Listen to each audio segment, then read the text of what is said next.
Hi there, my name is Ron Rogers, and I'm going to tell you about Norwegian pilots and Enid, Oklahoma.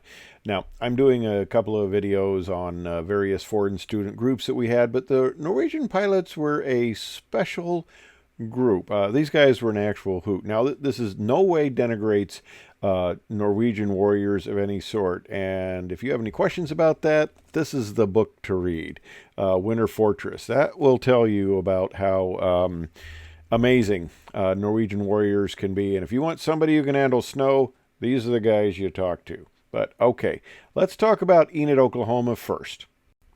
Now, that's where I was sent for pilot training. I spent a year there in pilot training, and I was retained as an instructor. But this occurred during the period that I was a student and during the period that I was an instructor.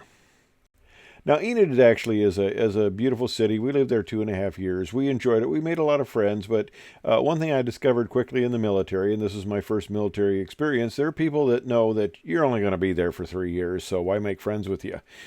We had neighbors who really didn't, care to associate with us long term because basically they knew we were leaving. Other people, they were just friendly and they were friends. So it was a good town with a lot of generally good people, and you had your choice in Enid, Oklahoma. You could live on the east side, which had the grain elevators and the refineries and have the smell, or you could live on the west side, which had the airfield, and they called that living under the jet stream.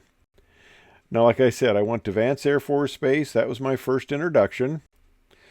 Learned to fly there, and of course, new in the military, new for military aviation was quite an experience. But okay, I'm going to be there a year. I rented a house, but you need to kind of establish roots, even just for a year. I only expected to be there a year. I didn't anticipate they would retain me as an instructor, but they did. And okay, be that as it may. So I had a total of 2.5 years there.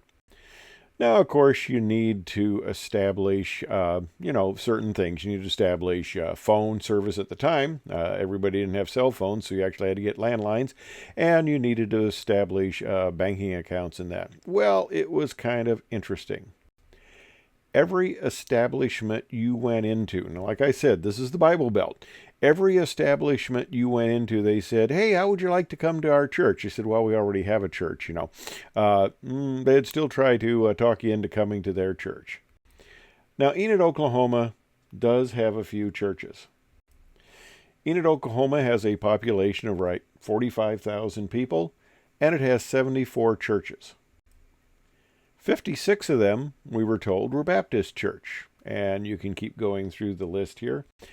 Now, I grew up in Iowa City. Iowa City had a population of 67,000, which is more than this, but we only had 46 churches.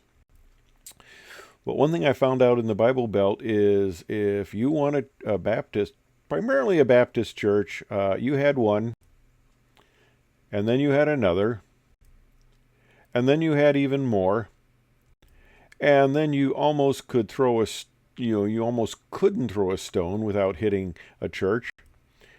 And then we had the last bit. So they were trying to proselytize us and get us to come to their church, but that's being in the Bible Belt. Still good people.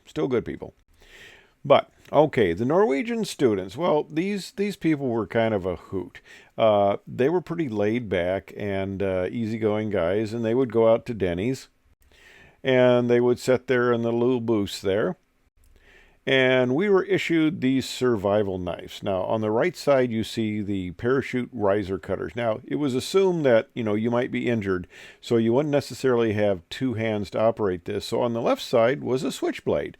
And you had a little lock there, but that little button, you could sit there and you could press it, switchblade would come out, cool. Close it back down. Press it again, switchblade would come out.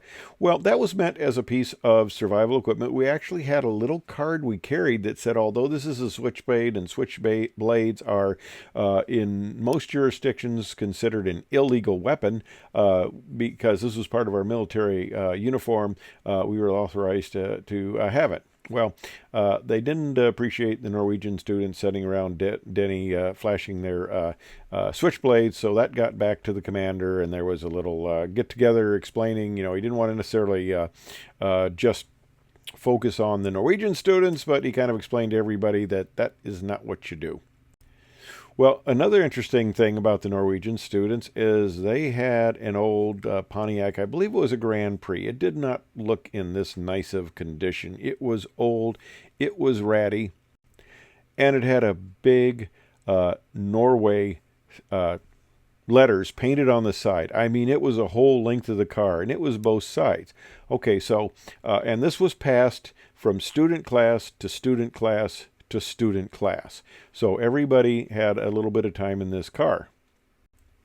And they also had the Norwegian flag painted on the hood of the car. So, okay, you saw this car, you know it had something to do with Norway. There was no doubt. Well, they would go up and down one of the main drags in, Enid on their way to and from the Denny's. And some of the students decide it would be fun to moon the passers-by. Well, and I wish I had a picture of this car. We didn't have cameras in our pockets back then, so it was more of a deal. But anyway, if you got Norway emboldened in several foot-high letters on the side of your car, you don't want to be going up and down the main drag in Enid, Oklahoma, mooning people. This got back to the base, and of course the commander was not impressed. So we had another meeting that basically says you don't go mooning the local residents, but we kind of knew who that was directed to. Now, as you know, there are grooming standards in the military that are and can be quite strict. Well, of course, this existed in the U.S. military. Now, like I said, we trained a lot of foreign students. We trained Norwegians, Nigerians, Iranians, Saudis, stuff like that. So we had a lot of foreign students. And their grooming standards could be just a bit different. This is actually a picture of a Norwegian member of the Navy. That is his hair. And this is a little more typical, and the fun thing was we had some of the students who actually showed us in uniform what their pictures looked like and the longer hair, because they thought it was kind of funny, of course, because we had the very strict guidelines on how we had to groom. And we had one of our instructors who got into a little bit of trouble with his grooming standards. Yeah, I see my hair's a little bit long here too. But he got in trouble, so he had to give up, and he had to give a briefing in front of the squadron because he had ticked off the squadron commander with his grooming standards. It had gotten the attention of the wing commander, and it come down to the squadron commander, so this guy was going to be punished. He had to get up in everybody and explain proper grooming standards, so he did. So he starts out by explaining the proper wear of the military flight cap and how the flight cap was so important because it kept your ears warm and it kept the sun out of your eyes, and how it was just an extremely important part of the uniform. And of course, one of the pet peeves of our squadron commander was that people went around and they had the zippers occasionally open. Like you would open the zipper, get something out, and you would forget to close the zipper. Well, that was a pet peeve. And a little side story, I went out to Edwards, and I saw the squadron commander out there, and I don't think he had one zipper in his flight suit zipped shut. Every single one was open. And in fact, when I came back from close to a week out at Edwards interviewing with the people for the job out there as a chase pilot and that, I had several zippers that were open. In fact, I had my flight cap in the lower pocket, and the zipper was open, and the squadron commander was laughing. He says, "Oh, they ruined you out there at Edwards, didn't they?" Oh. Okay, I can see again. Well, okay, he goes on with his briefing about that. You can see the squadron commander is getting a little bit annoyed about the flight cap and that. He detects a bit of sarcasm, but then he goes on and he says, my hair was long. I cut it. I can maintain level flight better. My landings are better. My bombing scores were better, although we didn't really bomb out there. But he's talking about how his flying ability had so much improved because he cut his hair. I don't know if the squadron commander was probably the brightest bulb in the pack, but he didn't realize he is being reeled in. And the squadron commander says, "What does the length of your hair have to do with your flying ability?" And the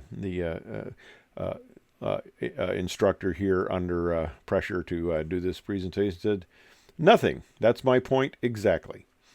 Anyway, thanks for watching. I hope you found this a little interesting and informative. Thanks for watching.